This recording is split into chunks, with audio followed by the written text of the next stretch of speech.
Seru sekali pada pembahasan The God Delusion, Richard Dawkins. Membuka cakrawala baru dalam dunia sains dan membuktikan bahwa sains itu tidak stagnasi ya, mulai merambah atau merambat ke hal-hal yang metafisik ya, dan seru sebenarnya untuk eh, dikaji. Tapi mau setuju atau tidak ini gak penting sebenarnya, setuju atau enggak, tapi lebih menarik untuk kita diskusikan terkait cara berpikir sains meraba Tuhan. Dan untung ada apa namanya, ada seorang Dawkins ini yang berani to speak up sehingga sains tidak terkenal kolot gitu kan, hanya itu tok yang materialisme saja, tapi juga ada yang metafisik. Walaupun sebenarnya dalam persoalan sains sendiri itu belum pernah selesai sampai hari ini. Misal bagaimana Big Bang itu berdentum dan akar sebabnya dentuman itu terjadi, sains pun masih bingung gitu. Ini dari tidak hanya sekedar alam saja, tapi juga ada Tuhan yang membunyikan. Mungkin kan bisa berpikir seperti itu nanti. Pertanyaan saya sebenarnya yang membuat saya tertarik juga pada kajian hari ini, bagaimana kondisi jiwa seseorang itu dari psikologi ya, menciptakan suatu hayalan cik, eh, sehingga persepsi saya sementara ternyata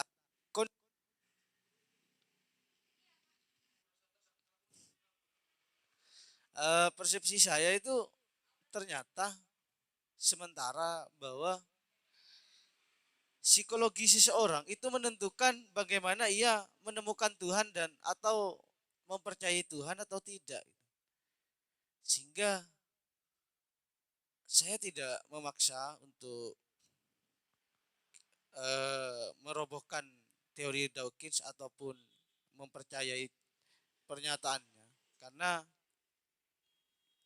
saya tidak ingin bicara bagaimana saya itu dipaksa untuk memahami hal-hal yang metafisik. Misal bagaimana ikan dipaksa untuk mengetahui kondisi pasar malam. Kan tidak mungkin itu. Cuma saya lebih tertarik menurut pemantik, jika memang Tuhan itu adalah suatu delusi misal, dalam ikat Dawkins, bagaimana sih cara Dawkins itu mau memunculkan suatu pernyataan begitu? Kan kok tiba-tiba dia berhayal, yang mengeluarkan hayalan itu, anggaplah spekulasinya itu mengeluarkan bahwa ternyata ada mega hayalan yang disebut dengan God delusion. Itu gimana prosesnya? Ibaratnya kayak gini, Mas.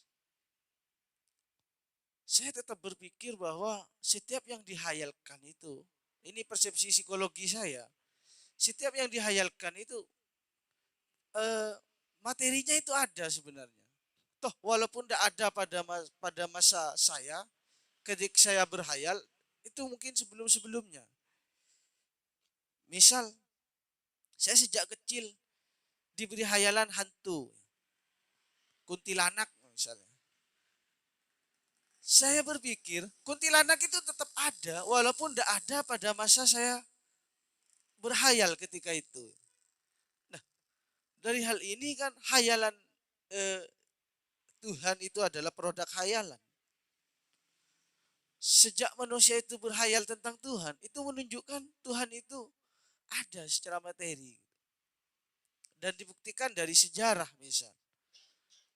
Ada Tuhan-Tuhan Yunani pada masa itu gitu. Nah, untuk menyangkal cara berpikir uh, hayalan. Pertama saya minta penjelasan dulu terkait pola delusi ya secara psikologi.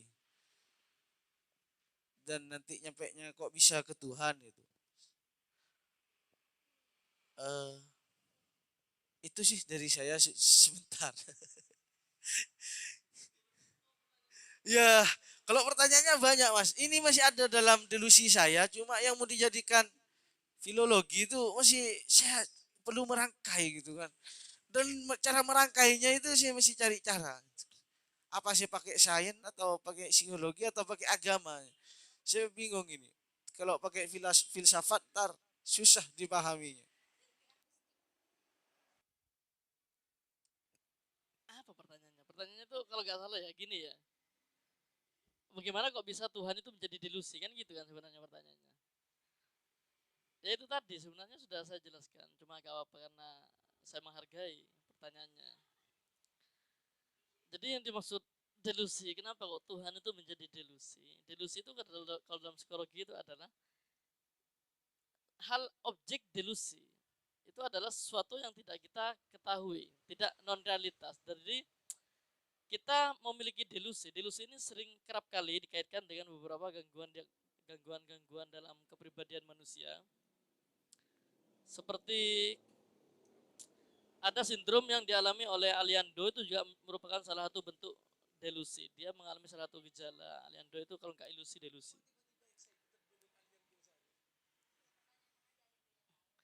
Nantinya ketika kita berdelusi, tentunya kita menghayal atau berimajinasi tentang sesuatu yang memang kepastiannya itu belum ada. Sama halnya dengan bagaimana Dawkins mengartikan Tuhan itu sebagai delusi semata. Ini hampir mirip dengan bagaimana Feuerbach juga memandang Tuhan melalui proyeksi manusia minggu depan. Intinya bagaimana dalam delusi Tuhan ini hanya adalah salah satu hayalan dari manusia karena pada dasarnya menurut pandangan atau buah pikiran dari Dawkins Tuhan itu tidak ada.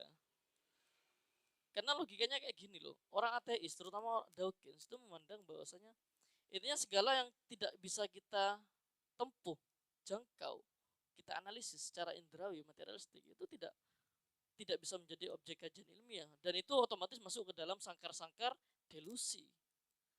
Seleksinya itu delusi sebenarnya kan mudah untuk menginterpretasi Tuhan itu delusi.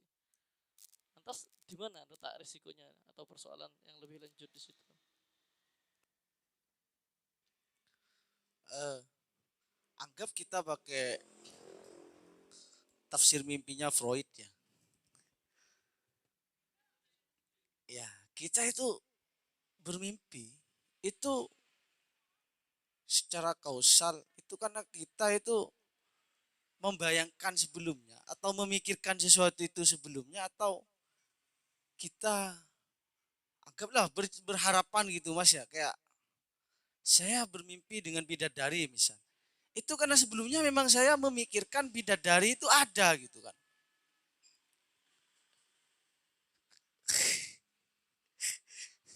Toh walaupun secara positivistik memang saya belum bertemu bidadari sama sekali gitu tapi saya gak memaksa hal itu karena penyangkalan saya sesuatu yang kita hayalkan dan belum tentu kita bentuk secara materi itu belum tentu kita patenkan itu gak ada misal kan seperti itu makanya saya analogikan bagaimana monyet dia diceritakan mutiara dalam laut ya yang terjadi adalah delusi pada monyet itu sendiri kan kita ini kan sedang mendiskusikan manusia anggap kita monyet-monyet yang sedang berpikir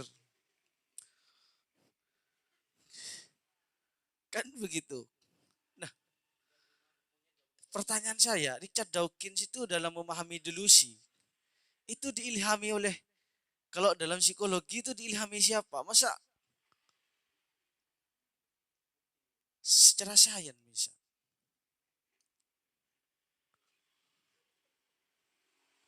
Eh, pada awalnya mas ya,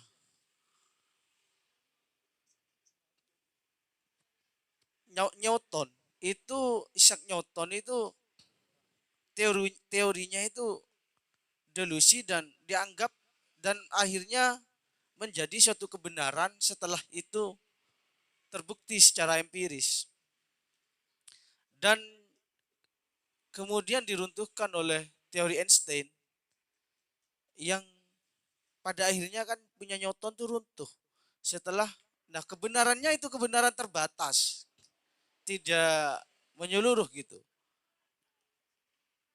Saya pertama itu dalam ingin mengkorek pernyataan Dawkins tentang the God delusion.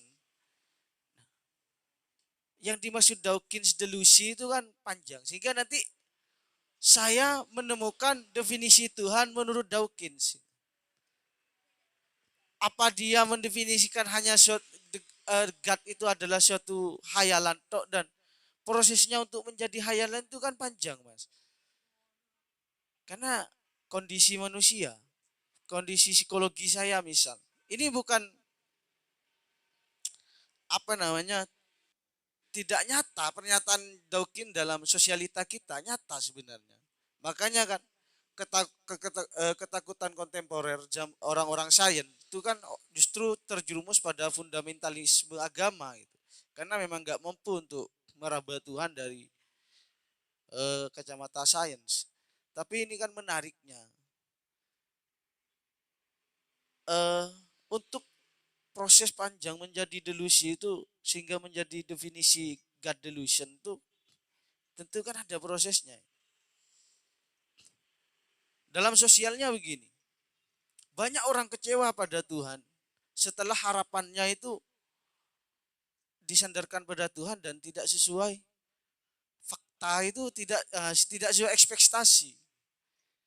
Kan kayak gini, orang yang bangkrut, seorang ekonom yang bangkrut mendadak blast gitu, dalam mengatur perusahaannya, dia kan larinya pada agama, sehingga berzikir gitu, memegang tasbih kayak gitu, sholat dan sebagainya, dan dia ke gereja beribadah, dan segala tumpuan persoalannya diberikan pada pastor. Nah, ini nyata sehingga Tuhan itu ada tapi menjadi produk perilaku kan. Kan dia menemukan Tuhan dari bangkrutnya dia, kan dari perilaku. Sehingga beranggapan bahwa Tuhan itu ada. Nah, sekarang prosesnya menjadi God itu delusion, menjadi Tuhan itu eh, suatu hayalan atau tidak nyata gitu, gak ada nyatanya. Itu bagaimana latar belakang Richard Dawkins menemukan pernyataan ini gitu. Karena saya menarik dari sebabnya dulu, Mas. Kok bisa gitu tiba-tiba? Kan banyak orang itu jalan supranaturalnya itu dari banyak jalan, banyak versi. Ada yang orang menemukan Tuhan setelah dia eh, mati suri atau punya masalah besar gitu kan. Bahkan ada yang tidak mempercayai Tuhan sama sekali setelah dia menemukan pola-pola sains. Kan kayak gitu kan, dengan evolusi sehingga alam ini tidak ada yang menciptakan. Dia ada awalnya dari hal yang kecil, kemudian membesar kan ada teori evolusi misal kan, ada yang kayak gitu. Nah, saya nggak ingin tahu hasil produk dari God delusionnya Richard Dawkins secara mentah, secara matang, tapi prosesnya itu kok bisa dia, apa sejarahnya gitu kan. Kan ya, kok dia ya memang benar tadi pernyataannya, kok berani-beraninya orang sains itu kan objeknya ya materialistik, cuman kok berani-beraninya dia mengeluarkan kata yang delusion, yang meta fisik atau nomena lah gitu kan, di luar ranah itu. Tapi saya apresiasi karena itu adalah bentuk, ya itu aja, hal yang materialistik kan belum belum tentu terlihat kayak gitu kan. Jadi barusan kan kejedot ya, itu kan membuktikan bahwa hal yang materialistik saja itu terkadang tidak dapat diindrawikan itu, tidak tampak sehingga kejedot. Ya tampak tapi nggak kepikiran gitu kan. Yang tidak tampak ya orangnya karena stagnasi dalam pikirannya misal. Makanya adanya Dawkins itu mencoba keluar, mencoba mengeluar dari stagnasi sains yang awalnya objeknya itu materialistik dan positivistik. Sekarang mau coba-coba berani menyelami hal-hal yang nomena gitu kan. Kata-kata delusion itu kan nomena mas. Kayak gimana saya menjabarkan secara psikologi saya susah gitu untuk menggambarkan. Kak, biar saya gak susah tolong diperjelas gitu. Eh, saya gak mengatakan Richard Dawkins ini putus asa dalam mencari Tuhan. Enggak. Tentu dia punya alasan terbesar gitu kan untuk sehingga menghasilkan buku fenomenal yang luar biasa God Delusion itu. Tapi latar belakangnya juga penting untuk kita lihat sebagaimana bagaimana astronot menemukan planet-planet setelah dia melalui penalaran luar angkasa dan akhirnya terbang ke luar angkasa gitu kan. Tuh.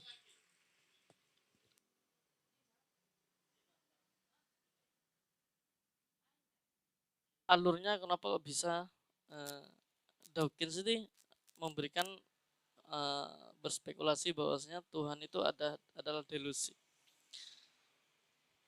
Dan maksud delusi Tuhan itu adalah bagi Dawkins dan pada umumnya itu tentu akan dialami oleh manusia yang sampai hari ini itu percaya kepada Tuhan.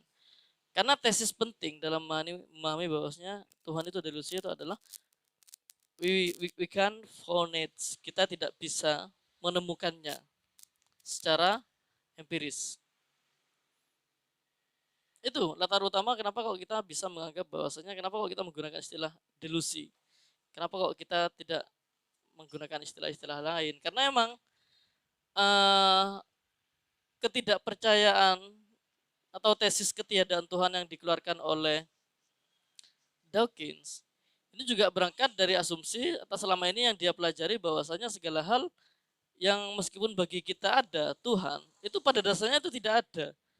Kita hari ini sangat kafah menaati pengalaman, kita memiliki pengalaman religiusitas yang berbeda dan itu sangat kuat. Misalnya kita merasa ketika kita ada masalah, kita mengharap kepada Allah Subhanahu wa taala, kepada Tuhan agar kita digampangkan, dipermudah segala urusan. Nah, itu ada dua kemungkinan ketika kita berdoa. Kemungkinan pertama, kita tidak akan dipenuhi, tentunya masalah akan semakin datang kepada kita. Kemungkinan kedua, kita akan sembuh masalah tersebut. Nah, kata Dawkins, itu fokus pada dua. Kemungkinan masalah tersebut sembuh dan kita tidak akan mengalami masalah. Itu bukan gara-gara Tuhan, itu emang karena kondisinya emang seperti itu. Tuhan itu tidak pernah ikut campur dalam intervensi manusia dalam alam semesta. Itu saya rasa dengan tesis seperti itu cukup kuat untuk melihat tadi kenapa kemudian Tuhan itu menjadi delusi dalam pemikiran Richard Dawkins. Intinya tidak bisa kita jangkau secara saintis lah, itu bahasa mudahnya. Saya rasa demikian. Baik, terima kasih. Saya ingin mengomentari tentang Richard Dawkins tentang God Delusion ya. Pertama, mengomentari tentang sosok Richard Dawkins, saya rasa dia telat lahir kali ya. Karena saya merasa bahwa problematika semacam itu sudah bukan telat, tidak pada zamannya gitu kan. Ini kan abad karya ini lahir abad 20 kan, 21 lah, abad 21 karena sudah 2012 ya. Karena begini, problematika semacam itu saya rasa sudah dipertanyakan sejak awal-awal pencerahan. Makanya tentang ketika dia bilang bahwa saintis itu tidak mengakui hal-hal yang atau hanya bersifat positivistik. Saya rasa ketika dia melihat Einstein pun sendiri mengatakan bahwa ada hal-hal yang metafisik gitu kan. Bahkan siapa namanya situ? Stephen Hawking di akhir karyanya, di akhir hidupnya dia juga mengatakan bahwa ketika dia bilang Tuhan itu tidak ada, di akhir dia mengatakan bahwa ada hal-hal yang di luar kuasa kuasa manusia yang mengatur segalanya gitu kan. Makanya di kemarin juga di Immanuel Kant ada 3 argumentasi tentang metafisik yang saya rasa itu sudah menjadi pijakan bahwa abad ketika pencerahan itu muncul, semua orang bersepakat bahwa ada hal-hal yang bersifat metafisik gitu. Sehingga maksudnya ketika karya ini muncul tidak sulit bagi orang-orang untuk mengomentari pemikiran-pemikiran atau gagasan-gagasan dari Richard Dawkins gitu. Misalnya 3 argumen yang seharusnya bisa dia bantah oleh dari Immanuel Kant. Ketika yang pertama tentang ontologisnya, mungkin tadi disinggung bahwa Tuhan menjadi causa prima, penyebab dari segala hal gitu kan, atau dia teratas hierarki tertinggi. Terus ketika dia menyinggung tentang kosmologi, bagaimana saintis menjelaskan tentang di mana ujung dari alam semesta kita gitu kan. Itu kan juga hal-hal yang metafisik tidak bisa kita jangkau. Jika misalnya Richard Dawkins mengatakan bahwa semuanya perlu dibuktikan gitu. Karena kan ketika mungkin di tata surya kita ada galaksi Bima Sakti, dari galaksi ada berjutaan galaksi, setelah galaksi dan seterusnya itu belum dapat dijangkau oleh pengetahuan kita gitu. Nah, itu aja sudah menunjukkan bahwa kosmologi kita itu ada hal-hal yang di luar kuasa yang itu di luar kemampuan manusia gitu. Baru yang terakhir saya rasa tentang psikoteologis yang mungkin ini juga sebenarnya dalam beberapa redaksinya, dalam beberapa narasinya itu sebenarnya dipatahkan sendiri oleh Richard Dawkins gitu. Yang pertama, bagaimana dia menjelaskan tentang hal-hal yang metafisik, tidak tentang Tuhan dulu deh, metafisik dulu deh gitu kan. Metafisik tentang bagaimana menjelaskan tentang jiwa. Dia mengatakan bahwa moralitas itu ada kaitannya dengan revolusi. Terus tadi juga menyinggung tentang jiwa. Bagaimana dia menjelaskan tentang jiwa? Padahal jiwa itu hal-hal yang metafisis juga gitu. Hal-hal yang kemarin katanya Immanuel Kant kognitif pun hal-hal yang kita sebut juga dengan metafisik juga merupakan objek dari kognitif itu sendiri gitu kan. Jadi mungkin kalau misal jangan jauh-jauh ke Tuhan jika misalnya dia sendiri mengakui bahwa ada hal yang metafisik gitu. Itu komentar saya terhadap Richard Dawkins, makanya saya bilang bahwa dia telat lahir karena sudah lewat zamannya. Karena seharusnya dia muncul di sebelum filosof-filosof itu mengomentari tentang hal-hal metafisik gitu. Terus itu atau mungkin nanti bisa ditanggapi oleh pemantik. Terus juga dan teman-teman, iya, dan teman-teman yang juga ada di apa lagi ya? Oh iya, terus juga ini tentang evolusi manusia karena dia merupakan sosok yang Darwinisian. Ada yang ingin saya tanyakan, saya belum membaca hal-hal yang mungkin sudah menjawab itu. Ada beberapa evolusi manusia gitu kan, ada banyak homo yang ada di seluruh dunia gitu kan. Bukan, beda. Jadi ini jenis spesies ya, ada Homo sapien, Homo solois dan lain sebagainya. Terus di Sapien pun mengatakan bahwa ada evolusi-evolusi itu. Lalu mungkin pertanyaan ini sudah pernah muncul, lalu bagaimana dengan homo-homo yang lain? Kenapa ada perbedaan evolusi gitu terhadap kapasitas otak manusia gitu, sampai ia kemudian memisahkan diri dari dunia hewan gitu kan. Itu, dan bagaimana sains menjelaskan tentang itu, bagaimana perubahan kapasitas kapasitas itu hanya berlangsung pada beberapa spesies gitu, dan kita tahu bahwa yang pada saat ini menjadi manusia itu adalah satu jenis dari Homo sapien gitu kan. Itu dan hal-hal yang kosmologis tadi itu sih Kak, pertanyaan saya itu sih. Itu saja dari saya. Silakan teman-teman yang lain mungkin.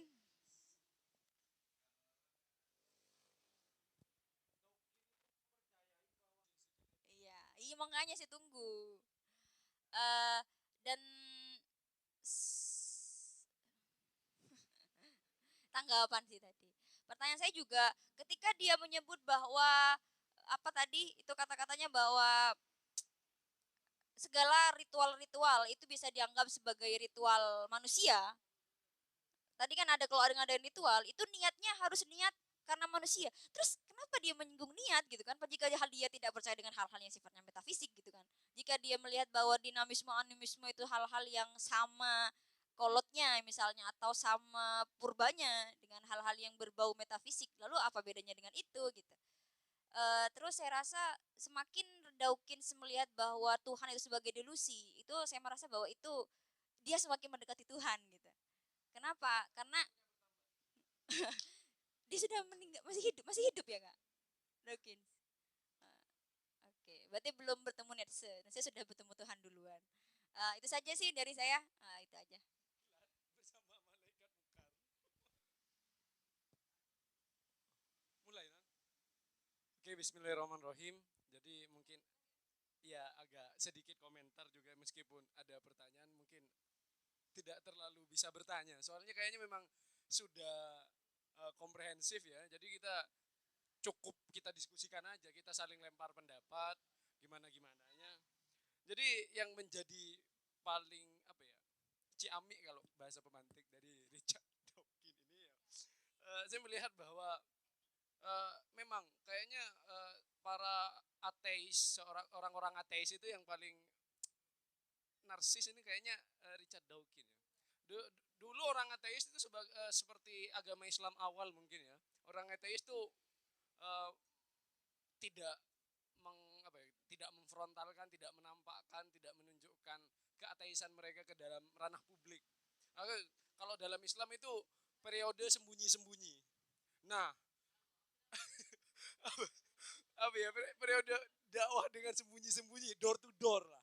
Ateisme dulu disebarkan secara door to door. Apa ya istilahnya ya? Istilah pokoknya di door to door lah. Dulu ateisme terjadi secara door to door seperti agama Islam. Nah, sekarang dengan adanya Richard Dawkins ini sama seperti halnya waktu Rasulullah pindah ke Madinah. Dakwah beliau mulai berkembang secara pesat. Jadi bisa dikatakan bahwa ateisme Dawkins merupakan agama ateis dan Dawkins merupakan sebagai nabinya. Iya, Dawkins yang ada. Dawkins menciptakan agamanya sendiri karena dari dulu ateisme tidak berada dalam ranah dakwah. Nggak ada orang berdakwah tentang ateisme, nggak ada.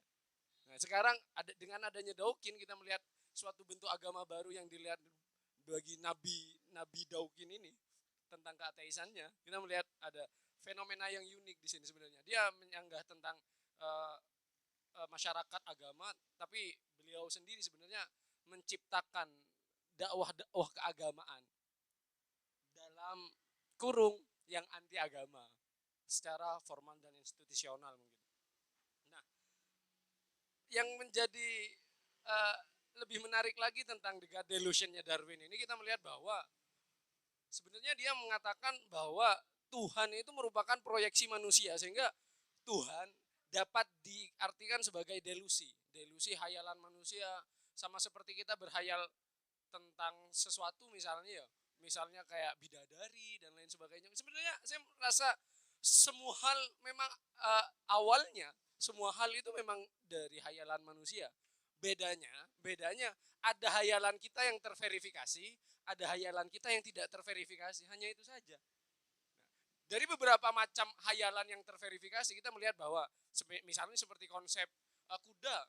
Kalau kita lihat dari orang-orang rasionalisme mengatakan bahwa memang kuda itu seperti ini terverifikasi dengan bentuk kuda, atau dia memiliki hayalan-hayalan tentang ini. Misalnya yang paling sederhana lah, saya memiliki interpretasi tentang jodoh saya. Saya pengen jodoh yang seperti ini. Ada itu berada pada dua posibilitas yang sama-sama kuat. Apakah interpretasi saya atau proyeksi saya tentang jodoh saya itu benar atau salah? Sehingga proyeksi tadi bisa dikategorikan benar atau salah setelah terverifikasi nanti. Misalnya nanti pada suatu saat saya menikah, ternyata jodoh saya tidak sesuai dengan yang diinginkan saya. Sehingga verifikasi yang ada membatalkan dari proyeksi awal saya. Nah, sama seperti tentang Tuhan. Saya tidak menyanggah bahwa Tuhan itu adalah proyeksi manusia, saya tidak menyanggah. Jika yang dimaksud Dawkins, dia tidak membahas Tuhan sebagai does thing and see, atau sesuatu hal yang nomena pembahasannya. Karena kalau memang Dawkins agak-agak mirip sama Darwin ya, kayak hampir typo. Jadi kalau Furbach maupun Dawkins di sini mengatakan bahwa Tuhan adalah proyeksi manusia yang memang benar jika dia tidak merujuk kepada Tuhan yang bersifat personal atau Tuhan yang tidak bisa kita deskripsikan atau segala sesuatu yang tidak bisa diverifikasi atau dalam aspek yang nomena. Nah, baru saya mengatakan bahwa apa-apa yang proyeksi tentang ketuhanan itu semuanya benar. Karena memang misalnya ada seseorang yang mencari Tuhan, terus pada saat kondisi dia mencari Tuhan, ternyata proyeksi-proyeksi dirinya tentang Tuhan terverifikasi dengan bentuk batu misalnya. Sehingga dia memverifikasi bahwa Tuhan adalah batu tersebut. Karena dengan batu tersebut dia proyeksi Tuhan yang ia timbulkan atau kayak standarisasi Tuhan atau kayak tolak ukur dia dapat mengakui Tuhan, dia akui oleh proyeksi yang sudah disebutkan tadi. Misalnya Mbak Winda mencari jodoh yang orangnya tidak terlalu tinggi, kulit putih, terus banyak uang misalnya ya. Akhirnya adalah sesosok Mas Aang. Ada sesosok Mas Aang. Kan langsung terverifikasi tuh. Karena Mas Aang sudah memenuhi proyeksi dari Mbak Winda. Tapi saat Mbak Winda memproyeksi tentang dia mencari cowok yang pengertian misalnya, ternyata itu tidak terproyeksi tidak bisa diverifikasi dalam bentuk cowok manapun. Berarti apa ya? Enggak maksudnya mengenai proyeksi Tuhan itu kan hanya contoh intermezzo aja. Jadi seorang yang memang Tuhan memang proyeksi, tapi bukan Tuhan yang secara personal yang dasdin ensih tadi, tapi bagaimana seseorang dapat memperlakukan sesuatu sebagai Tuhan. Kalau kita melihat sebagai Tuhan adalah aspek yang selalu menjadi dasar kalau kita menjadi kuasa prima tadi katanya Mbak Winda. Jadi Tuhan adalah tempat kita berlabuh dan menuju. Jadi saat seseorang memiliki proyeksi ketuhanan terhadap suatu hal, terus dia menemukan suatu aspek yang dapat memverifikasi tersebut, proyeksi-proyeksi tersebut, kita melihat bahwa ya Tuhan yang dimaksud dia adalah Tuhan yang sudah terverifikasi atau jodoh yang sudah terverifikasi atau tujuan-tujuan yang sudah terverifikasi. Nah, yang menjadi masalah saat kita memberikan suatu proyeksi, terus proyeksi tersebut tidak ada yang mampu memverifikasi. Kan itu menjadi suatu problem baru. Nah, makanya mungkin ya kayak yang nyelenehnya Darwin mungkin dari kalangan kaum saya Dawkins dari kalangan orang-orang saintis lainnya, kita melihat bahwa kalau kita baca dari problem-problem sains, filsafat dan agama yang diperdebatkan kemarin-kemarinnya itu ya di buku sampai dibukukan oleh pemikir-pemikir di Indonesia, kita melihat bahwa ada tuduhan bahwa orang-orang saintis itu adalah orang-orang yang egois. Ini tuduhan. Dan tuduhan ini terverifikasi memang. Tuduhan ini terverifikasi. Proyeksi para pemikir tentang sains yang egois terverifikasi dengan disiplin-disiplin ilmu sains. Jadi sains itu sama sekali tidak membuka diskusi dengan hal-hal yang bersifat agama dan hal-hal yang bersifat filsafat. Makanya sains itu bisa dikatakan sebagai ilmunya yang paling kekeh. Karena mereka tidak tolerir terhadap pendapat filsafat, pendapat agama tidak tolerir. Jadi, oh enggak, dia sudah tidak sesuai dengan metodologi penelitian sains, berarti sudah tertolak. Iya, makanya proyeksi tentang sains yang egois itu terverifikasi. Tapi dengan adanya Dawkins di sini, kita melihat bahwa dia menggunakan egoisme dalam sains kepada ranah yang sudah tidak pada ranah keegoisan yang sebenarnya. Egoisme sains itu sangat fundamental. Melihat, jadi sains tidak akan mengambil tema-tema yang non-saintis. Nah, jadi yang menjadi kritikan mungkin dari tadi yang de facto tadi ya, kritikan itu saya rasa dari saintisme lainnya, seorang saintis lainnya. Karena kita melihat bahwa kayak kenapa kita mau memverifikasi kepada hal-hal yang tidak bisa diverifikasi? Mungkin Dawkins bisa kayak menaikkan ya tensi dari dialektika tentang Tuhan, tentang agama. Tapi bagaimana Richard Dawkins dapat menaikkan tensi tentang pendeskripsian akhirat? Kan sama seperti cara pembahasan Darwin tentang Tuhan sama seperti dia menuntut orang mendeskripsikan akhirat pakai metodologi fenomenologi, ya. Pakai metode fenomenologi. Gimana? Bagaimana kita akan mendeskripsikan akhirat secara fenomenologi? Wong sekali mati kita nggak bisa keluar. Misalnya kan seperti itu. Jadi terverifikasinya itu tidak bisa menjadikan suatu hal yang mustahil seperti kritikan-kritikan tadi memang menjadi suatu hal yang mustahil ya. Jadi kayak nyelenehnya Dawkins tentang dalam mendeskripsikan tentang Tuhan yang berdasarkan kepada konsepsi metode saintifik tentang apa tuh teori evolusi Darwin. Gak usah Dawkins sebenarnya nggak perlu repot-repot menjawab tentang delusi Tuhan. Karena delusi telur dan ayam pun sampai saat ini belum kelar. Jadi ada pertanyaan sampai saat ini saya nggak bisa. Jadi ada pertanyaan ini yang pengen bertanya. Bagaimana menurut Dawkins? Lebih dulu mana telur dan ayam misalnya? Nah, ya kan ini proses evolusi juga nih ya. Lebih dulu mana telur dan ayam? Mungkin seorang evolusioner dia akan menjawab lebih dulu T-Rex lah. Karena ayam merupakan evolusi dari bentuk T-Rex. Oke, kita kejar lagi. Sebagaimana Darwin mengejar Tuhan. T-Rex geprek ya. Kita melihat T-Rex. Di zaman Nabi Adam menjual T-Rex geprek. Jadi kayak lebih dulu mana telur sama T-Rex? Kita bagaimana evolusi dapat menjawab hal itu? Saya tidak tahu cara menjawabnya melalui paradigma sains. Tapi kalau menggunakan paradigma logika kita bisa sekali, apalagi pakai filsafat analitik. Kita lebih dulu mana telur sama T-Rex misalnya. Ya jelas telur. Kenapa? Karena memang saya menyebutkan telur lebih dahulu. Kan clear, selesai. Metodologinya jelas, rasional, dan bisa diterima semua orang. Tapi saat kita menggunakan metodologi evolusioner milik Richard Dawkins dan Charles Darwin dalam memverifikasi tersebut, bagaimana kita melihat ujungnya? Jodoh gak kemana?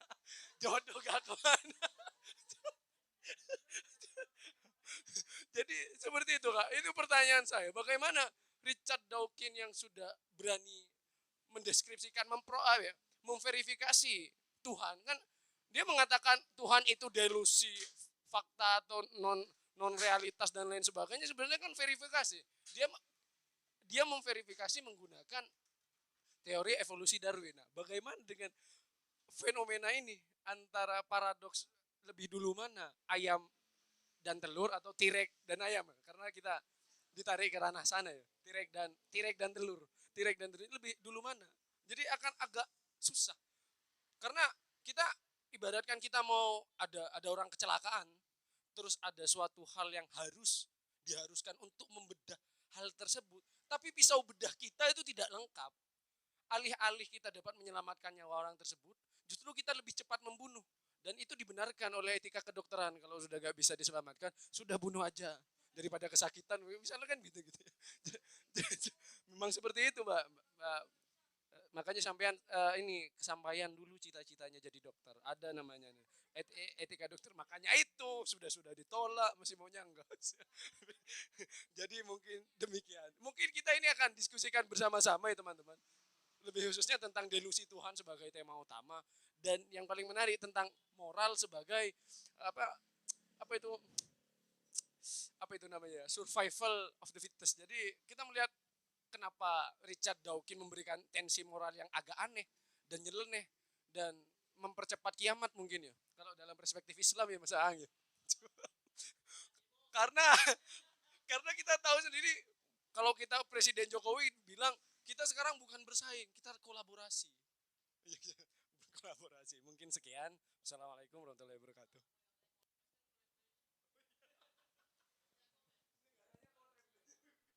Ada pertanyaan menarik dari teman-teman tadi bahwasanya jika segala hal yang bersifat abstrak atau tidak bisa kita jangkau secara saintis atau empiris tersebut dikatakan delusi, berarti tidak hanya Tuhan saja dong yang berarti yang delusi, tapi segala hal yang tidak bisa kita verifikasi secara empiris atau saintis. Jadi bisa saja tidak hanya Tuhan yang kita anggap delusi, tapi kita juga bisa menyematkan tentang moral delusion, cognitive delusion, atau soul delusion ya, atau affective delusion atau lain sebagainya. Intinya segala hal yang tidak bisa kita jangkau secara empiris. Nah, tapi gini ya, yang perlu kita ketahui bersama itu adalah kita juga harus memahami bahwasanya kaidah ilmiah itu juga mengalami proses transformasi seiring berjalannya waktu. Ada proses-proses evolusioner yang terjadi dalam ranah bagaimana para kaum ilmuwan, saintis itu ingin menemukan kebenaran sampai semuanya dijangkau. Contohnya seperti ini, kalanya seperti ini. Pada zaman dahulu mungkin para ilmuwan, terutama ilmuwan-ilmuwan empiris, menganggap bahwasanya yang dikatakan benar, kebenaran itu adalah sesuatu kalau yang bisa kita jangkau secara indera saja. Itu pada zaman dahulu. Misalnya, kalau yang tidak kita lihat berarti itu tidak benar. Yang tidak kita dengar, yang tidak bisa kita rasakan itu berarti bukan kebenaran. Kan orang-orang zaman dahulu seperti itu. Namun seiring berjalannya waktu dan juga semakin kita memerlukan untuk melakukan social adjustment tadi, penyesuaian sosial. Pada hari ini proses penerapan kaidah ilmiah atau proses verifikasi objek mana yang berhak masuk ke dalam verifikasi ilmiah atau saintis itu tidak hanya dilakukan melalui indrawi saja. Sekarang para saintis sekarang itu sudah canggih dan sudah banyak menerapkan asesmen-asesmen. Jadi kalau misalnya ada pertanyaan, jika misalnya Tuhan yang abstrak dianggap delusi, berarti moral juga bisa dianggap delusi. Nah, itu dulu ya, tapi sekarang tidak. Karena zaman sekarang pembentukan ilmiah, kaidah-kaidah ilmiah itu mengalami transformasi dengan banyaknya gebrakan-gebrakan baru yang dimunculkan oleh saintis. Jadi pada zaman dahulu mereka hanya ingin menjangkau sesuatu yang bersifat empiris saja. Tapi zaman sekarang para saintis, ilmuwan itu tidak hanya ingin menjangkau sesuatu yang bisa kita jangkau secara empiris saja. Bahkan sesuatu yang tidak bisa kita jangkau secara empiris itu bisa dicari kebenarannya. Contohnya seperti apa? Sekarang, sekarang itu moral itu bukan kajian-kajian metafisik lagi. Itu sudah masuk ke dalam kajian positivistik, empiris, saintis. Kok bisa? Karena sekarang kita berbicara masalah asesmen. Kita untuk melihat moral seseorang, kita bisa melihat asesmen dari behaviornya seperti apa. Untuk melihat pikiran manusia, yang dulu bisa kita anggap delusi, oke, tapi sekarang tidak bisa. Karena kita bisa sekarang untuk melihat kondisi pikiran manusia itu melalui detektor. Seperti kasus Sambo sekarang, ada lie detektor ya. Nah itu adalah salah satu gebrakan bagaimana transformasi ilmu, keilmuan atau saintis itu berkembang. Jadi ketika pada zaman dahulu kita tidak bisa menjangkau yang abstrak seperti halnya kebohongan. Tapi zaman sekarang kita bisa melalui lie detektor. Apakah kita juga bisa menjangkau apa yang ada dalam otak kita? Padahal itu abstrak. Kita bisa. Para ilmuwan neurologis itu sudah mengotak-atik berbagai perkembangan-perkembangan otak manusia. Mulai dari bagaimana mereka melihat fungsi otak kanan kiri, fungsi hormon-hormon yang ada dalam otak, endorfin, dopamin. Mereka juga percaya bahwasanya semua itu abstrak. Tapi mereka lakukan asesmen untuk mengetahui, memverifikasi apakah itu ilmiah apa tidak. Contohnya seperti dopamin. Dopamin itu adalah salah satu hormon kesenangan dalam otak manusia. Untuk melihat apakah dopamin ini ada atau tidak ada, itu dilihat dari apakah manusia tersebut mengalami kesenangan secara berlebihan ketika mengalami fenomena ini, bla bla bla atau sebagainya. Itu bisa dilihat dari itu. Jadi sekarang tidak hanya yang terlihat saja yang menjadi objek kajian dalam saintis, tapi juga yang tidak terlihat dengan cara menggunakan asesmen tadi seperti lie detector atau lain sebagainya. Kita lie detector kita menggunakan ini ya kayak Sambo itu. Kalau memang benar adanya dia pakai lie detector, Sambo itu akan pakai semacam semi topi, itu tangan juga nanti ada di kabelin, itu nanti ketika kelihatan di layar komputer. Itu kelihatan bohong atau tidaknya. Seperti itu.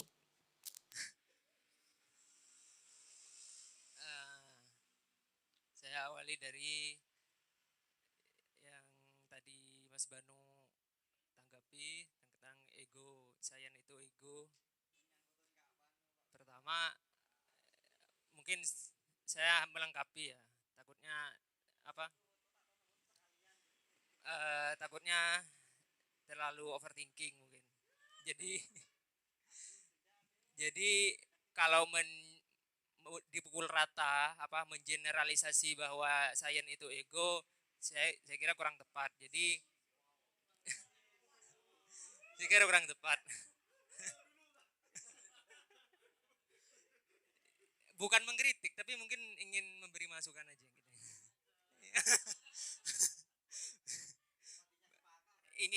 ingin mengisi sesuatu yang kosong di sana.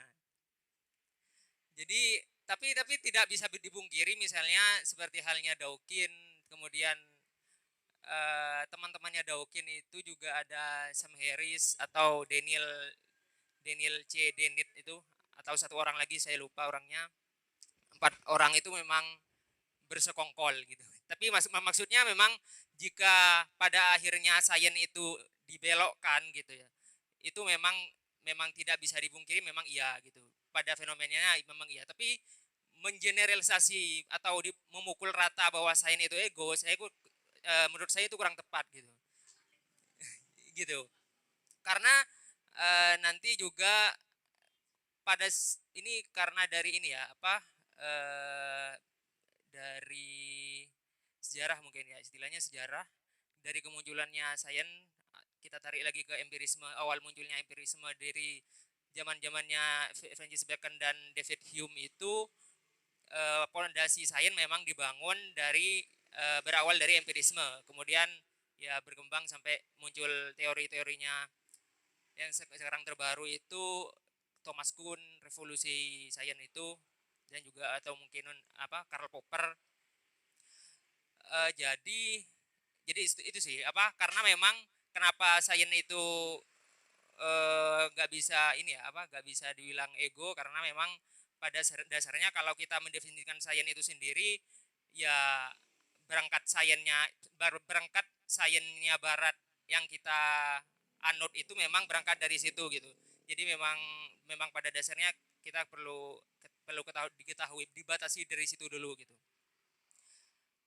Nah, ini kemudian juga berimplikasi kenapa kemudian seolah-olah kalau sains masuk ke ranah agama seolah-olah kayak bertentangan gitu. Jadi karena memang pada dasarnya yaitu kembali lagi ke zaman-zamannya munculnya empirisme itu tadi gitu loh. Karena berawal dari situ. Jadi memang ya apa yang kita rasakan memang seolah-olah bertolak belakang. Makanya para saintis yang dia juga mungkin agamawan, misalnya dari kalangan Islam, itu kembali merumuskan epistemologi sains menurut ini ya orang-orang agama gitu. Itu sih pertama dulu. Kemudian juga tadi seperti halnya yang dibicarakan Mbak Winda terkait dengan kosmologi ataupun dengan apa itu tadi, kosmologi dengan iya contoh-contohnya kosmologi, atau yang siapa itu dia Mbak Winda juga mention siapa, Stephen Hawking dan Einstein ya. Nah, kalau coba dibaca bukunya si Richard Dawkins ya, God Delusion,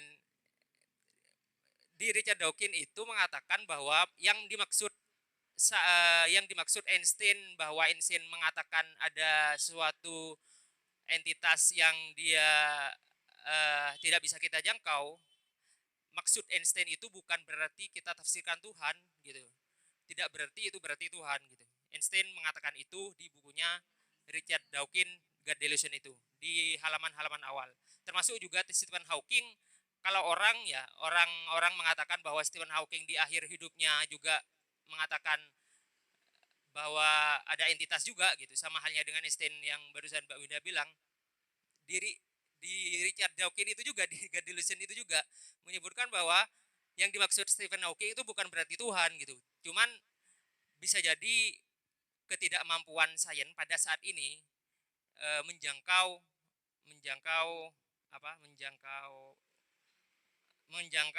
hukum-hukum fisika belum bisa menjangkau itu. Tapi kan mungkin butuh waktu.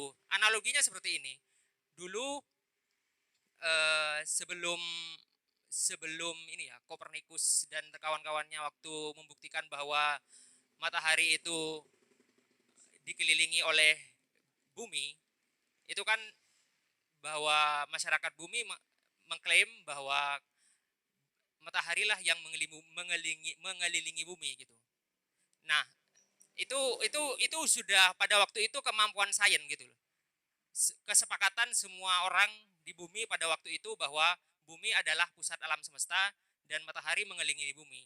Nah, itu sama halnya seperti itu. Maksudnya bisa aja waktu itu orang-orang mengatakan bahwa oh karena apa? Karena matahari yang kita lihat matahari mengelilingi bumi, maka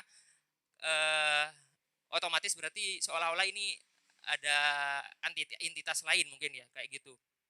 Nah, tapi kan kalau kita buktikan seiring berjalannya waktu setelah sains banyak berevolusi, banyak membuahkan kemajuan, akhirnya kita tahu bahwa matahari mengelilingi matahari yang dikelilingi oleh planet-planet, dikelilingi oleh bumi. Jadi kenapa kemudian Big Bang keterbatasan Big Bang awal mula Big Bang itu tidak bisa kita jangkau, itu hanya masalah waktu yang yang apa? Yang kita optimis bahwa awal mula Big Bang itu pasti kita tinggal menunggu waktu aja, karena memang metode sains itu kan ya apa? replikasi. Beda dengan ilmu sosial gitu. Jadi kayak ketika suatu rumusan itu atau suatu teori itu sudah dibuktikan diputuskan A, maka ya udah kita tinggal perbaiki si A ini gitu loh. Rumusan A ini, teori A ini kita tinggal perbaiki karena dia sifatnya kan empiris gitu. Jadi bisa kita kembangkan lagi. Beda lagi kalau misalnya ilmu sosial itu ketika kita merumuskan suatu teori A, itu kan bisa balik lagi campur aduk lagi karena itu kan sifatnya subjektif gitu. Jadi misalnya teori Big Bang sudah ada, sudah kita temukan bahwa awal mula alam semesta itu Big Bang. Kalau kita nalar lagi kenapa Big Bang awal mulanya belum kita sepakati bersama dari mana, itu hanya masalah waktu, bahwa tidak bisa dipungkiri bahwa suatu saat kelak kita akan mengetahui dari mana asal mula Big Bang, dan itu bahkan kita akan menyepakati itu semua gitu. Bahwa kita bisa aja mengetahui kapan dan bagaimana awal mula Big Bang itu bermula, termasuk juga sampai akhir alam semesta gitu ya. Ini karena memang kemampuan sains itu berevolusi gitu. Jadi bukan berarti ini pemahaman saya juga. Misalnya ada orang yang mengatakan bahwa nalar kita terbatas, kalau saya agak kurang setuju gitu. karena memang sains, kalau nalar dalam konteks sains gitu ya, itu sifatnya replikasi aja gitu. Kita karena replikasi ya itu tadi yang saya sebutkan, replikasi itu maksudnya kita tinggal memperbaiki apa yang telah ilmuwan zaman lalu sudah temukan gitu. Jadi kita ada hasil lagi gitu yang keberlanjutan gitu. Beda lagi dengan ilmu sosial, itu kan susah ya direplikasi. Ilmu sosial kan bahkan nggak bisa sih, karena sifatnya itu kan penafsiran yang objektif kalau ilmu sosial gitu loh, kayak gitu. Termasuk juga kemudian yang mungkin dimaksud antara Einstein dengan Newton dengan apa Newton dengan Einstein, yang kemudian Einstein mengeluarkan relativitas itu, bahwa bukan berarti juga Newton itu salah, tapi kayak apa ya, dia memperbaiki dan akan berjalan beriringan di ruang lingkup masing-masing. Karena memang sekarang pun di bumi ini walaupun secara praktis ini ya, ilmu praktis, kalau kita langsung tafsirkan secara praktis saja, penemuan relativitas Einstein itu misalnya dalam bidang-bidang yang masih kita terapkan di bumi, karena maksudnya di bumi itu kan sekarang para sains itu sudah mengeksplorasi angkasa gitu ya. Karena maksudnya gini, eh, konteks aplikatifnya teori Einstein itu tidak bisa digunakan di bumi gitu loh. Kecuali ini ya, kecuali fisika kuantum. Hanya itu aja. Maksudnya rata-rata aplikatif pekerjaan di bumi, kalau itu masih kita lakukan di bumi gitu, itu masih kebanyakan berlaku teori-teorinya Newton. Jadi maksudnya nggak bisa kemudian ketika muncul teori relativitas Einstein, Newton salah gitu ya. Enggak. Jadi itu nah itu salah satu contoh yang saya maksud revolusi sains, apa perbaikan sains kayak gitu. Jadi dia akan bekerja berdasarkan ruang lingkup masing-masing. Termasuk kalau di ruang lingkup penelitian di ruang angkasa, kalau kita menggunakan teorinya Newton, itu juga gak jalan gitu. Karena relativitas Einstein itu kebanyakan bisa kita manfaatkan di ruang lingkup ruang angkasa. Penelitian-penelitian para astronot itu banyak menggunakan teori-teorinya Einstein. Gak menggunakan sama sekali ilmu-ilmunya Newton, gak bisa. Beda ruang lingkup. Nah itu. Kemudian juga apa? Kebenaran terbatas karena kalau sains bukan terbatas berarti, tapi kalau kita pecah teori yang dihasilkan sains itu kan sama-sama benar ya.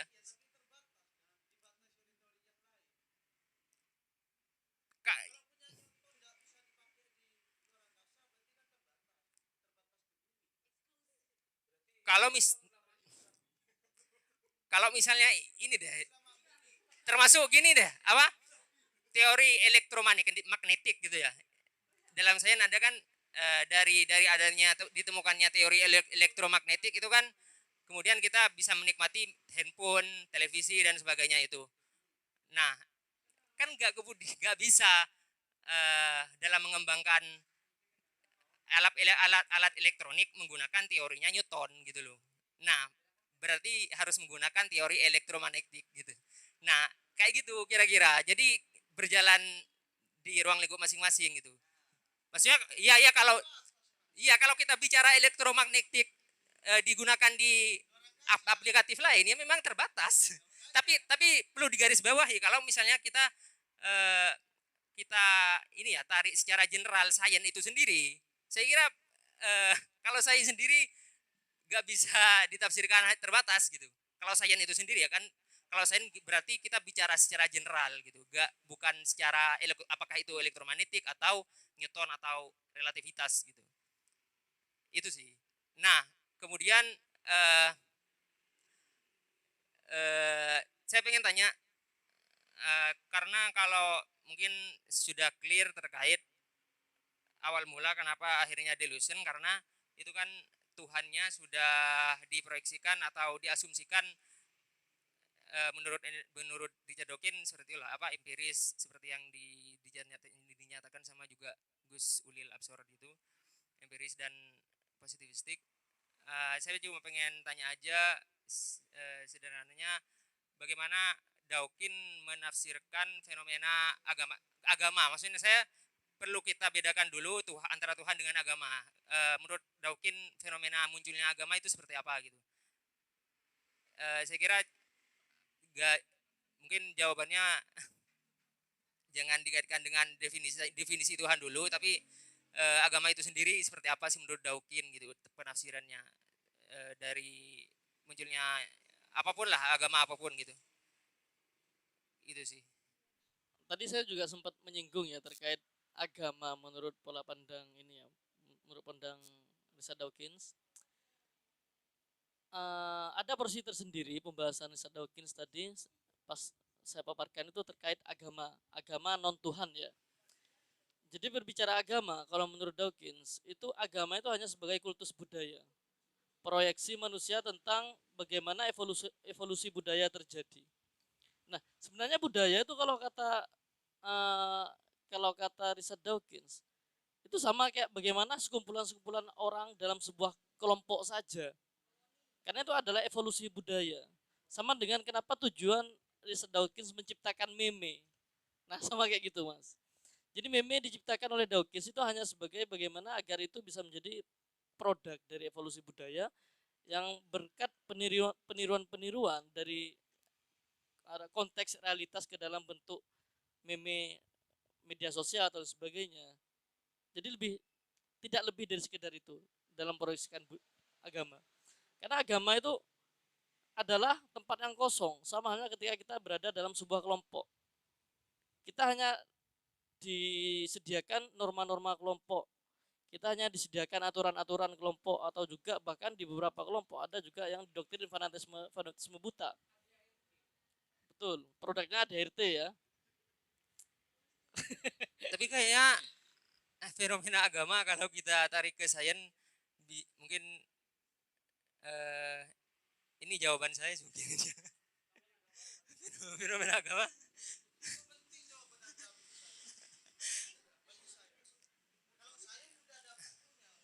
karena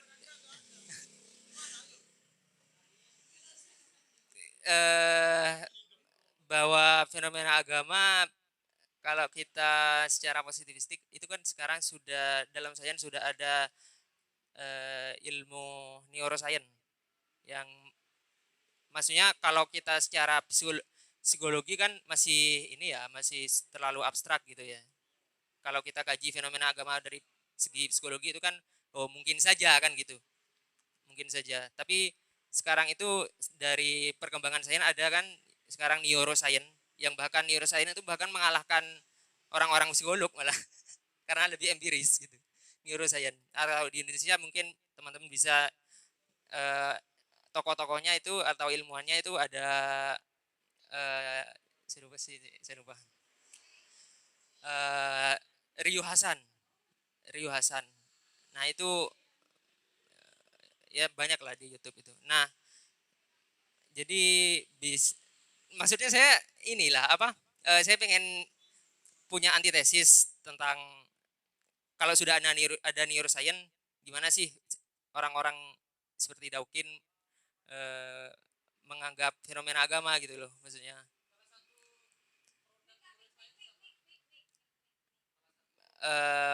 Evolusi mungkin evolusi ini ya kemampuan manusia untuk menghasilkan moral misalnya itu bisa ada di otak kita itu karena saya bukan ilmuwan dan bukan juga ilmuwan di bidang nggak tahu di neuroscience intinya ada sel saya nggak tahu nama selnya apa di otak kita itu yang memang dia secara otomatis pasti bakal menghasilkan revolusi kognitif kita secara sendiri akan menghasilkan moral-moral yang memang berkualitas gitu. Nilai moral yang memang berkualitas itu perkembangan neuroscience. Jadi tidak hanya kalau penafsiran psikologis itu kan nggak bisa kita indra ya. Dari mana sih psikologi moral itu ada kalau dari psikolog misalnya. Tapi kalau dari kita seperti yang disebutkan Mas Fakih tadi alat itu, pakai alat-alat itu. Jadi sudah sampai di situ. Iya. Iya, jadi bisa ini apa? Saya pengennya cara mengetahui Tuhan.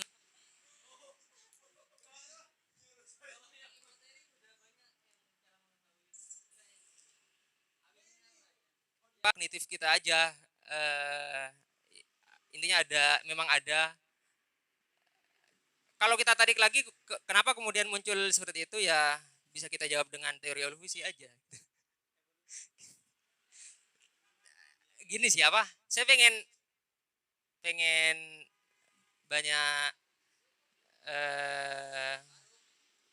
ini menurut saya dari apa mungkin karena saya terlalu banyak mengikuti Zoom tadi maksudnya materi-materi yang disampaikan mungkin saya banyak ketinggalan maksudnya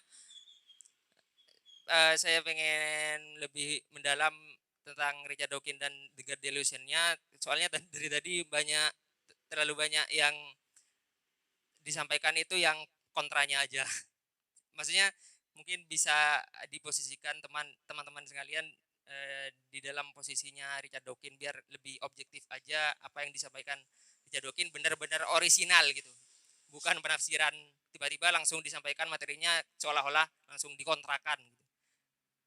Jadi Jadi mungkin ada dari teman-teman yang bisa menjelaskan apa ilmu apa pemikiran dari Richard Dawkins yang benar-benar orisinal dia Richard Dawkins biar bisa menjawab apa yang dinyatakan Mas Aang gitu, dan Mbak Winda dan Mas Banu. Makin lama makin luas pemikirannya ya. Tapi kok makin membingungkan, Mas. Sampean kan pernah baca bukunya ya.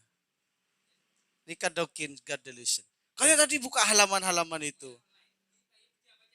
Oh, online. Ya itu orisinal sudah. Tinggal dibaca bukunya. Pemikirannya Richard Dawkins. Cuma saya ingin mendiskusikan pola investigasi tentang Tuhan ya. Punya Richard Dawkins. Sebenarnya saya dari tadi bingung. Bertanya-tanya.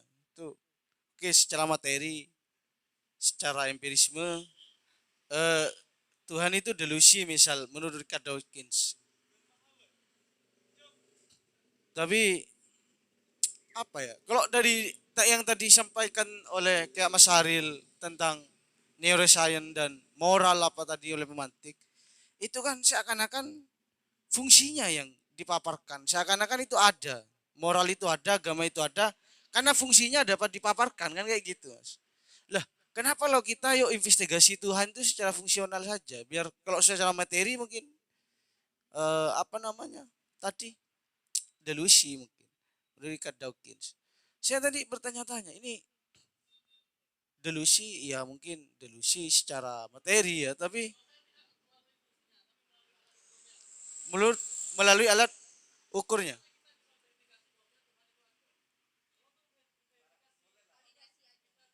Ya baik Mas, saya gak dengar Mas. Maksud Anda itu saya gak dengar. Saya belum dapat mendengarkan suara hati Anda. Nah, jika tadi ingin melihat segala yang abstrak itu melalui fungsinya, saya lebih bukan kepada fungsinya. Karena jika lebih kepada fungsinya, itu sama aja kita bohong. Karena itu tidak melalui prosedural kaidah-kaidah ilmiah ya. Karena yang dilihat dalam kaidah ilmiah itu bukan dilihat secara fungsinya, tapi dilihat dari segi alat ukurnya. Proses verifikasi itu adalah tahap akhir, final akhir, bagaimana kita menentukan apakah objek ini adalah benar-benar ilmiah atau tidak. Karena melalui verifikasi tersebut, kita bisa memastikan meskipun dia abstrak, dia menunjukkan hasil-hasil melalui alat ukur tadi.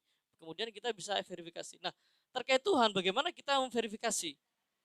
Alat ukur seperti apa cara kita untuk melihat bahwasanya gejala-gejala Tuhan itu ada? Tadi Mas Haril kan menjelaskan ada neuroscience, iya Mas ya, yang ada di sel otak itu berpotensi bahwa itulah yang menemukan Tuhan. Apa agama ya? Tadi agama, penafsiran moral. Nah, moral ya, ya. Jadi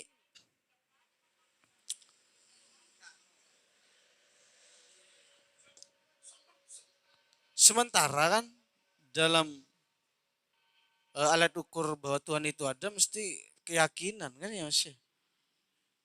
Mesti keyakinan. Tapi dengan adanya neuroscience tadi menarik, mungkin ada perkembangan sains, nanti ada detektor Tuhan gitu. Lah, jangan ketawa, bisa jadi Mas, kan kayak gitu kan. Iya. Iya kan? Sebagaimana kita itu gak mungkin kayaknya menciptakan 4G misal, tapi sekarang bisa kok gitu. Tapi neuroscience tadi ya, yang ini yang dimaksud Mas Adil tadi itu. Oh berarti kalau seperti itu kata saya, moral itu ada kan fungsinya yang dipaparkan. Dengan alat ukurnya pakai neuroscience tadi bahwa ada sel otak yang apa kan ya Mas tadi sampai sel otaknya nggak tahu ya, nanti cari di Google biar saya tahu. Cek. Itu bisa mendeteksi moral bos. Enggak, karena moral itu gejala sosial, itu impact dari keyakinan. Dari keyakinan itu nanti akan berimpact kepada yang lahirnya moral. Moral itu nanti dilaksanakan secara komunal. Makanya lahir nanti aturan begitu kan sebenarnya. Jadi kalau moral saja mudah diklasifikasi. Ya begitu. Memang begitu. Sebenarnya masuk ke neuroscience, saya sebenarnya skeptis bahwa saya nanti Tuhan akan ditemukan melalui ilmu neuroscience. Karena bagi saya dalam keyakinan saya jika Tuhan itu terbukti secara empiris atau indrawi, berarti kita itu sudah hatam semesta. Karena kenapa? Karena kenikmatan di akhirat nanti bukan ada di surga, tapi ketika melihat Tuhan secara nyata. Kan gitu. Disitulah Tuhan pertama kali nanti dibuktikan ada atau tidaknya. Gitu. Jadi kalau misalkan nanti, oh mungkin neuroscience akan bisa melacak adanya Tuhan, disitulah ketika semesta sudah berakhir begitu. Makanya ketika neuroscience mungkin bisa melihat gejala-gejala sosial melalui perilaku manusia, tapi tidak akan bisa melihat gejala-gejala Tuhan melalui perilaku Tuhan. Gitu. Begini pertanyaannya, inilah susahnya cara memandang agama itu melalui metodologi ilmu pasti, begitu. Beda misalkan dengan tokoh-tokoh lain, misalkan kayak Karen Armstrong, dia itu memandang agama melalui kacamata agama. Makanya dia menghasilkan buah pikir sebenarnya agama itu adalah sumber kehangatan, sumber kasih sayang. Dan tidak ada sebenarnya stigma-stigma mengenai agama itu identik dengan kekerasan, terorisme dan lain sebagainya. Karena Karen Armstrong itu, nah makanya itu dia meskipun kebenaran itu ada dalam dirinya, dia tidak melulu salah satu itu, dan oleh orang-orang dicap sebagai penjelajah agama-agama. Begitu. Saya melanjutkan, itulah susahnya bagaimana cara memandang agama itu melalui kacamata sains sebenarnya begitu. Saya contohnya ini masuk juga ke pertanyaan saya terkait dengan evolusi agama tadi. Ini salah satu contoh karena saya bertanya tentang eksistensi Tuhan sebenarnya sudah tidak menarik lagi. Saya akan beralih kepada hal-hal di luar itu, di samping itu terkait dengan evolusi agama. Bahwasanya kata Dawkins, katanya agama itu sebenarnya berevolusi. Katanya mengatakan bahwasanya pertama itu adalah agama animisme, kemudian berevolusi lagi menjadi agama politeisme yang memiliki beberapa Tuhan, kemudian berevolusi lagi yang terakhir katanya yang paling terbarukan itu agama monoteisme yang agama satu, katanya gitu, yang memiliki satu Tuhan gitu. Sebenarnya seperti apa gejala awalnya? Apakah memang benar agama itu awalnya adalah dibentuk dari produk budaya? Jadi dari budaya itu melahirkan animisme, kemudian melahirkan politeisme, kemudian melahirkan monoteisme. Sedangkan secara realitas sekarang itu kita melihat kalau misalkan sekarang kita menganut monoteisme, bahkan dalam Islam aja kita ini menganut politeisme misalkan. Meskipun kita beragama bertuhan kepada Allah, kita masih berangkat ke dukun misalkan. Atau misalkan ketika kita menganut monoteisme, kita masih melakukan praktek-praktek animisme kepada laut. Jadi bagi saya, memandang agama menurut metodologi sains yaitu evolusi itu tidak apple to apple. Karena agama dari awal itu sudah tercipta berbeda. Dia itu tidak menjadi satu yang lebih sempurna dari yang sebelumnya, yang menurut metodologi evolusi.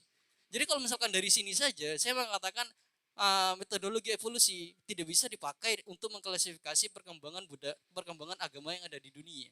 Kalau salah satu contoh ini batal sebenarnya, memang sebenarnya sains minimal ketika eranya Dawkins itu tidak bisa menilai, tidak bisa memberikan penilaian yang objektif terkait dengan perkembangan agama begitu. Terima kasih. Tadi saya juga sudah membahas bahwasanya salah satu kritikan tajam terhadap Dawkins ini adalah seorang bisa dikatakan sebagai pelaku pseudoscience. Jadi pelaku pseudoscience ini adalah pelaku yang bergerak di bidang sains tapi bisa dianggap sebagai melakukan penyelewengan terhadap sains. Dengan cara apa? Dengan cara itu tadi. Karena dia tidak bisa menyelesaikan persoalan di luar, mohon maaf, karena dia ingin menyelesaikan persoalan di luar ranah yang memang seharusnya diselesaikan dalam ranah sains. Seperti halnya tanggapan dari Gus Ulil itu tadi di Mojo itu. Lah, di sains itu kita hanya membahas objek-objek yang verifikatif saja, empirisme. Tapi ngapain Dawkins itu pergi ke ranah lain seolah-olah ingin mencari kesalahan? Karena kalau pergi ke ranah lain itu tentu potensi untuk menemukan kesalahan itu sangat besar. Maka dari itu kemudian itu menjadi kritikan juga bahwasanya itu emang kurang tepat. Saya juga mengatakan itu juga merupakan kurang tepat karena itu merupakan adalah bentuk dari pseudoscience, penyelewengan dalam penggunaan sains keilmuan. Saya rasa seperti itu ya.